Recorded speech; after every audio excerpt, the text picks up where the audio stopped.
Okay guys, this is going to be a video on the homemade weapon props I've made so far. What you can see here are my two 1911s, essentially the same, except this one, as you can tell, isn't finished. The only weapons I'm going to be showing you are the weapons that are finished or close to being finished. As you can see, this one's fairly close to being finished. And this one is the first weapon I ever did. As you can see, I've got the ejection port on the wrong side. I didn't know that at the time. I was very uneducated at the time, so that was why.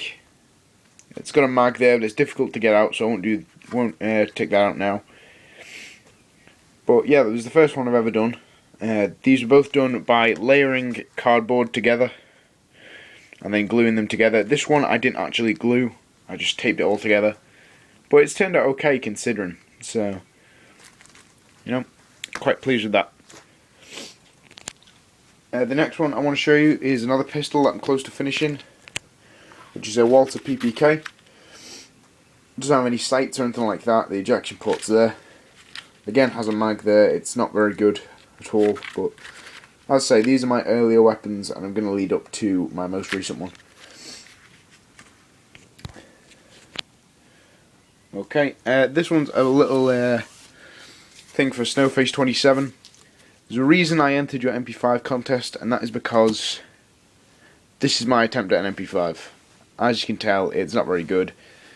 The thickness of it is awful. You know, you couldn't put any ammunition through that at all if it was a real weapon, because it's just too thin. The magazine's really thin as well. You know. But that was my attempt at an MP5. Obviously, it would have been nice to win it, but, you know, I pulled out of the competition, which is why I didn't win it. And, you know, it went to a very deserving winner. So, shout out to Snowface there as well. Not many people have the courtesy to put on those contests if they're not pleased with the weapon, so thank you for that. This is an SMG that I did a while ago that needs another paint job, because, as you can tell, that side isn't done, but the thickness went okay on this one. It's not really based on anything. It's a bit like an Uzi, I suppose, but SMG. The next one I'll show you is my AK-74. This used to be a full-sized AK-74. It used to have a stock that came out full stock, but that broke off. So I'm tempted to put a folding stock or another full stock on it, or even a telescoping one, but I'm not finished. I have not decided yet. The sights on this, they're not the best of sights, but yeah, and a grenade launcher there. As you can tell, I've not got a rail system or anything like that, mainly because I'm not too advanced to make one yet. I might put one on in future so that I don't have to use this method of attachments, but again, I'm undecided on that. You know, these are all quite thin too, so.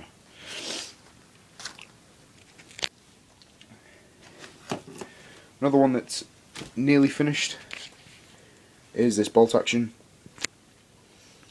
As you can see, I've not put the bolt on, and I've not put a scope on it. I'm not sure whether I will or not.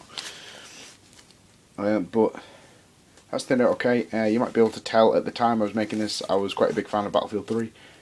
So I put these on this electrical tape to sort of make it look like the snipers off Battlefield. So, and because the barrel was quite unstable, so that kind of stabilised it a bit. So killed two birds in one stone. But yeah, it's a sniper. And finally, what I want to show you, my most recent one, is my Halo assault rifle. You might have seen that on my other videos on my channel. You know, as you can see, the thickness is a lot more believable because I didn't use layers of cardboard like you've seen on all the others. I actually only used the two outlines on the sides and then put cardboard struts in the middle to stabilise it.